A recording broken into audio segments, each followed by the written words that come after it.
Welcome to వర్సైవల్లి. ఈరోజు బుధవారం కాబట్టి మనం మామూలుగా అయితే బుజ్జాయికి కథ చెప్పుకుంటాం. కానీ ఇవాళ భగవద్గీత పుట్టినరోజు కాబట్టి నేను భగవద్గీత గురించి ఒక చిన్న మాట చెప్పాలనుకుంటున్నాను. రామాయణం వాల్మీకి మహర్షి, భారతం వ్యాస మహర్షి రచించినట్టు మనందరికీ తెలుసు.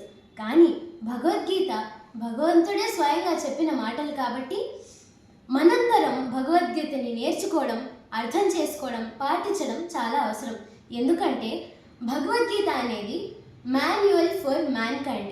మనుషులు ఎప్పుడు ఎలా ప్రవర్తించాలి, ఎటువంటి సమయంలో ఎలాంటి నిర్ణయాలు తీసుకోవాలి, ఏ నిర్ణయాలకి ఎలాంటి ఫలితాలు ఉంటాయి, ప్రతిదీ భగవద్గీతలో చెప్పబడి ఉంది. కాబట్టి మనందరం భగవద్గీతని నేర్చుకోవడం, అర్థం చేసుకోవడం, అలాగే పాటించడం చాలా అవసరం. అలాగే నా వీడియోని లైక్ చేయడం, షేర్ చేయడం, కామెంట్ చేయడం అవసరం. నా ఛానల్ వర్సైవల్లిని సబ్స్క్రైబ్ చేయడం చాలా అవసరం. So bye bye friends. రేపు గురువారం గుమగుమలాడే వంటల్లో మళ్ళీ కలుసుకుందాం. బాయ్.